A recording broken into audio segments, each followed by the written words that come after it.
Bienvenidos a los audiolibros de FDM. Esta es la serie El matrimonio es un ministerio, por el pastor Craig Castor. Lección 6. Un fundamento fuerte. Dios desea que sus instrucciones sean claras. Por eso la Escritura comúnmente incluye ejemplos y comparaciones que la gente puede entender fácilmente. En Mateo 7, 24, 27, Jesús contó la parábola de dos tipos de personas. Un hombre que edificó su casa sobre la roca y otro que edificó la suya sobre la arena. Cuando vengan las lluvias y lleguen las inundaciones y los vientos golpeen contra esa casa, se derrumbará con un gran estruendo. Y como es de esperarse, la casa sobre la roca resistió, mientras que la casa sobre la arena se derrumbó. Al transcurrir el tiempo, Jesús le había enseñado a sus discípulos muchas cosas, y en Mateo 7:24 nos revela su punto. Por tanto, todo el que me oye estas palabras y las pone en práctica es como un hombre prudente que construyó su casa sobre la roca. El arquitecto.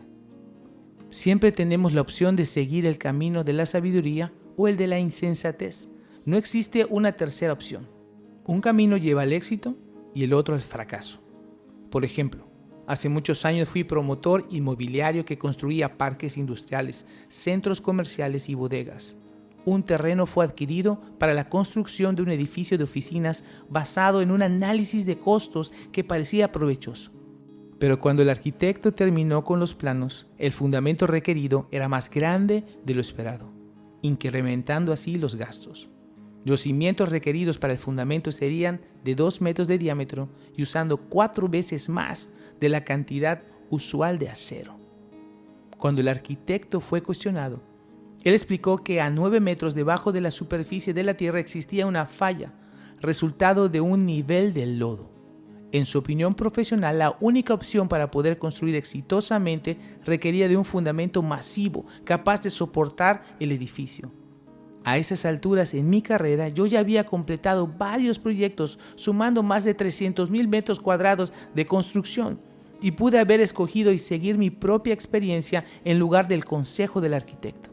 Imagínese qué hubiera pasado si yo hubiera ignorado esos planos y hubiera decidido construir los cimientos basándome en mi propia experiencia. Si yo hubiera elegido reducir el tamaño de los cimientos a lo que yo pensara que fuera adecuado, los problemas hubieran sido devastadores. Al venir las tormentas y los temblores, el cimiento se hubiera partido. El deterioro ocurriría algo así. El piso eventualmente se quebraría. Las ventanas se empezarían a rajar. Los marcos de las puertas empezarían a desnivelarse hasta que las puertas no pudieran cerrarse. Las escaleras empezarían a quebrantarse y el elevador se hubiera desalineado. El edificio sería condenado como inseguro dado su cimiento inadecuado y los daños resultantes. Obviamente hubiera sido absurdo ignorar la opinión profesional del arquitecto por cualquier motivo, ya sea por codicia, orgullo o hasta por poner mi fe en mi experiencia pasada. El seguir cualquier otra ruta que no fuera el plan del arquitecto para un fundamento fuerte hubiera sido de un gran desastre y una pérdida mayor. Así es para nosotros como creyentes, cuando ignoramos o decidimos desobedecer las instrucciones de Dios. No es suficiente que seamos oidores, debemos también ser hacedores. Si hemos de construir un fundamento fuerte para nuestras vidas, siempre es insensatez que cuestionemos o ignoremos al arquitecto de nuestra fe, Jesucristo. Las Escrituras nos dan información sobre el diseño de Dios para un fundamento fuerte, el cual debemos de estudiar y seguir. Porque un edificio es solo tan bueno como el fundamento sobre el cual está edificado. Su vida podrá verse bien por un tiempo, pero ¿qué tan fuerte es en realidad? Las tormentas de problemas con el tiempo revelarán la verdadera naturaleza de su fundamento. Las prioridades en su lugar. Jesús nos dijo, más bien busquen primeramente el reino de Dios y su justicia, y todas estas cosas les serán añadidas. Mateo 6:33.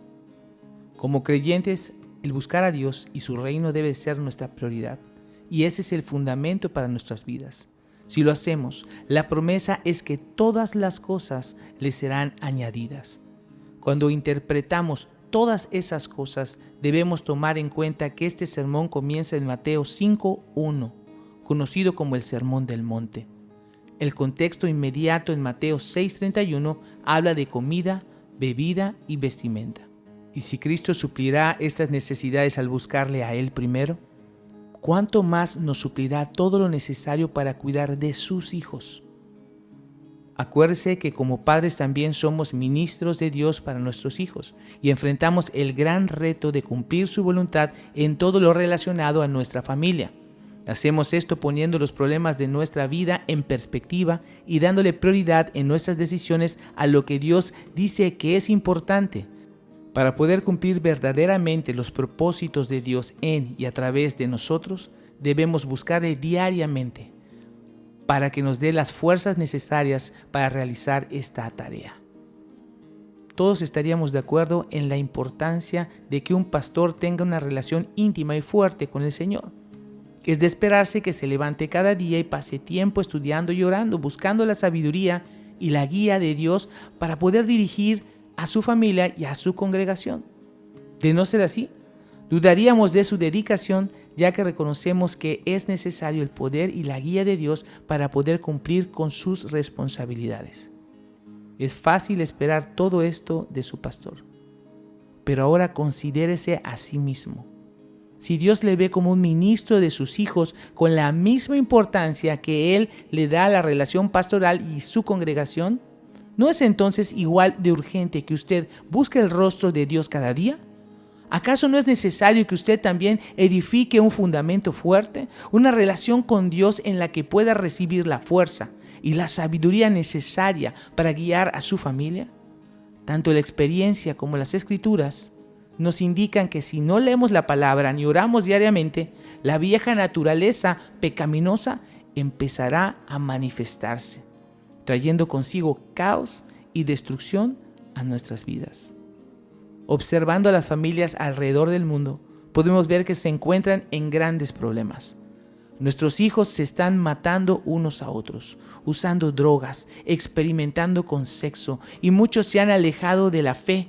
Un promedio de 80 al 90% de los niños en Estados Unidos están abandonando la fe de sus padres cuando llegan a la edad adulta. Y este paso trágico, los 50 millones de niños creciendo en la iglesia de hoy se irían muriendo para quedarse menos de 7,000 o solo 10 generaciones.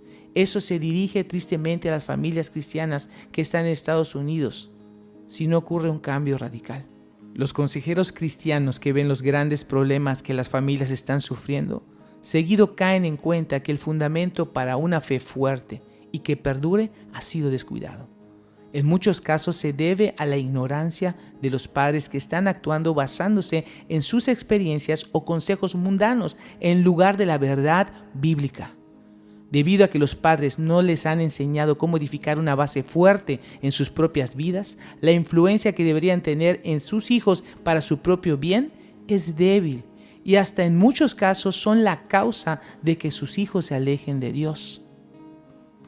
Intimidad con Dios.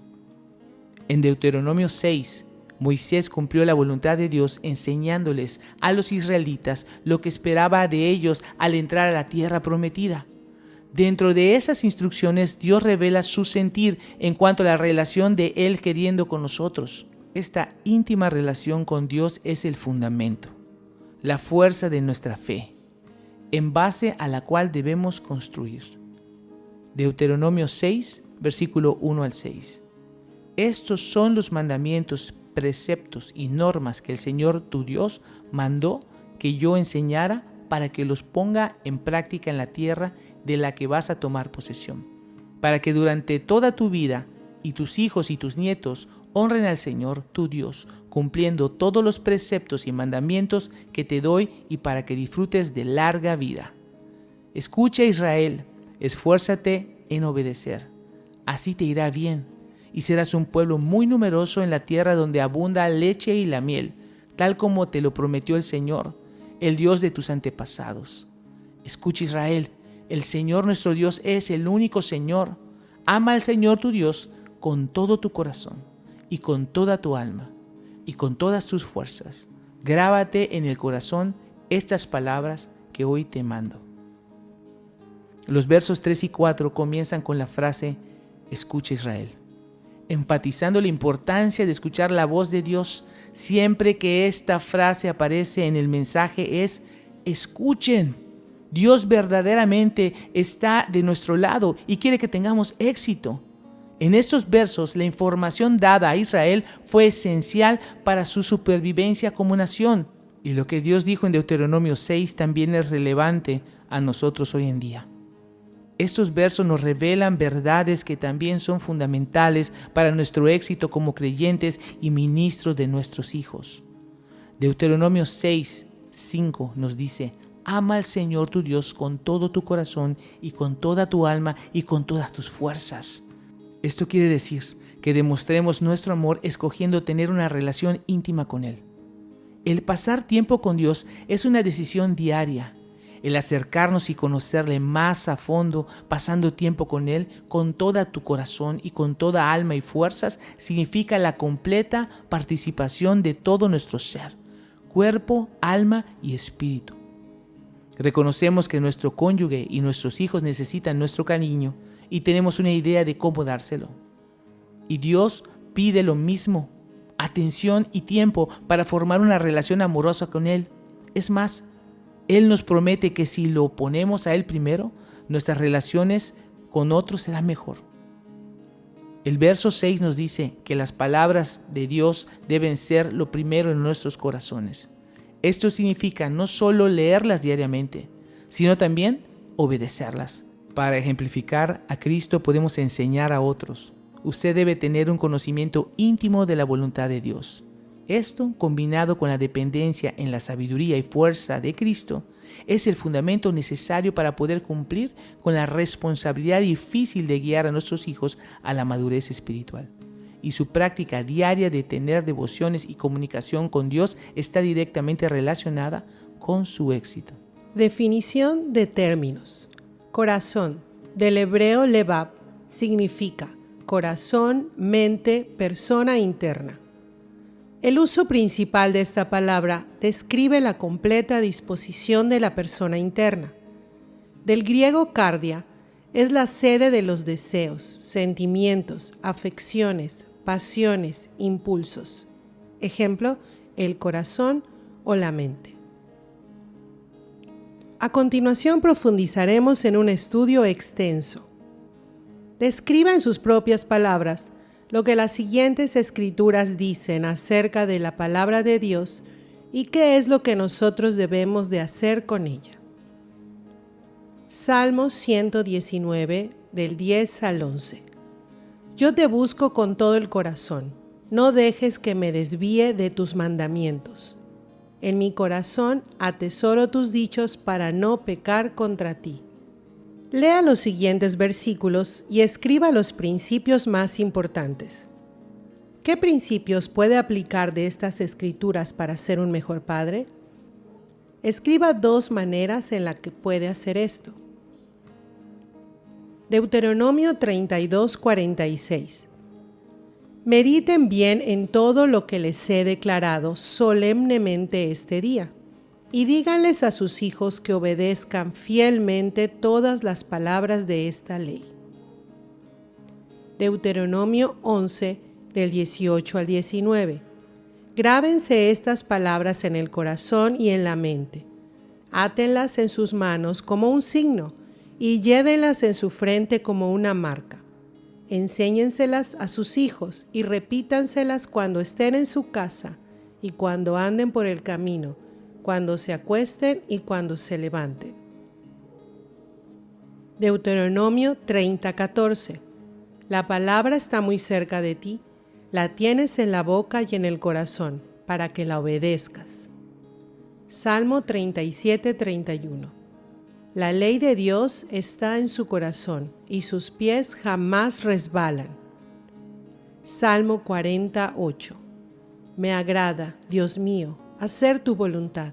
Tu ley la llevo dentro de mí. Tristemente, mucha gente en el cuerpo de Cristo nunca ha sido discipulada con respecto a la realidad de que nuestra intimidad con Dios es en proporción a la cantidad de esfuerzo que ponemos en buscarlo. Esto requiere tiempo en su palabra, oración y convivio con otros creyentes. La palabra discípulo indica que un cristiano quizás más maduro en la fe ha ofrecido su tiempo para ayudar a otro a desarrollar su intimidad con el Señor. Sin un guía puede ser difícil el camino. Puede preguntarse, ¿cómo es posible desarrollar una relación con un Dios invisible? Muchos piensan, voy a la iglesia los domingos, soy cristiano porque oré la oración de salvación. Recuerdo la emoción de esa decisión. ¿Acaso no dejé de fumar y de tomar y he cambiado alguno de mis malos hábitos? ¿Hay algo más? Sí, lo hay. A continuación, autoexamínese. ¿Ha mantenido su relación diaria con Dios en oración y la lectura de su palabra? Escriba sus respuestas en el libro de trabajo. Plan de acción. Después de aprender estos principios, ¿necesita confesar y pedir perdón? Si es así, usa el espacio de abajo para escribir una oración y su compromiso de iniciar cada día con Él. Para más información, visite nuestra página en www.fdm.world.